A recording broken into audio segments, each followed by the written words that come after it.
statutory corporation or public corporation. Now, what is statutory corporation or public corporation? Let's read the meaning. It is established under a special act passed in the parliament or in the state legislative assembly.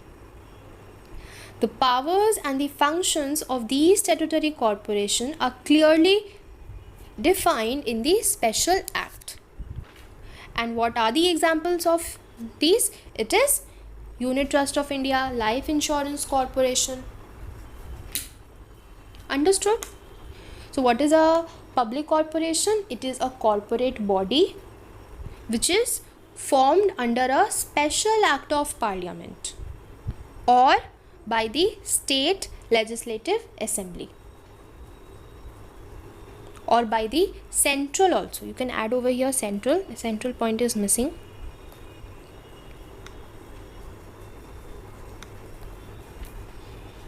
Okay. And whatever be the powers or whatever be the function of these public corporation, that is specifically mentioned in that specific act, in that special act under which it was formed. Now let's have a look for the features. What is the feature saying? The feature says, first point, it is established under a special act which defines its object, that means objectives, the powers and functions. So what is the objective? Why is that public corporation formed? What is the power of it? What functions it has to perform? That everything is mentioned in that special act under which it is formed. Clear?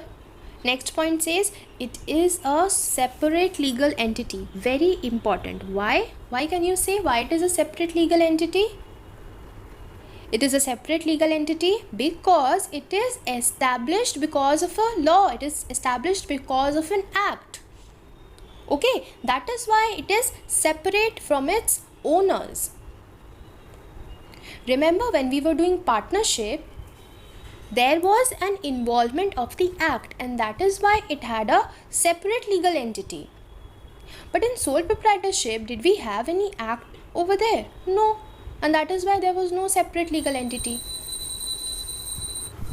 Understood? Third point. The management is vested in the board of directors appointed or nominated by the government. So who is controlling this public corporation? They are controlled by a board of directors. What board of directors? Few persons are selected to manage these public corporation. Understood? Like in class, we had some type of class monitors. Or if you say class teachers manages the class, look after the overall welfare, well-being and everything. Similarly, we have a set of people who are appointed to look after the corporation, and they are actually the board of directors. And who chooses those people? They are appointed and they are nominated by the government. So the government only appoints them to become the board of directors of that particular public corporation. Understood? Next one, it says it has its own staff recruited and appointed as per the provision of the act.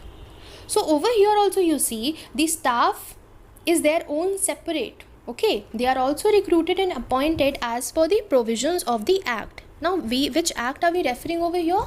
The act under which this corporation is established under a special act. That act we are referring over here. Understood?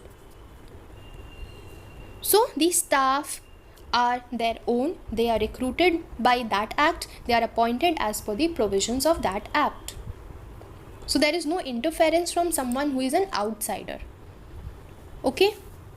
Next one, it says this type of enterprise is actually independently financed. It obtains funds from borrowing from the government or from public or through earnings. So again, the finance part is also, they are financially independent. They do not have to depend on anyone. Either they borrow it from the government or they borrow it from the public or they earn on their own. Fine.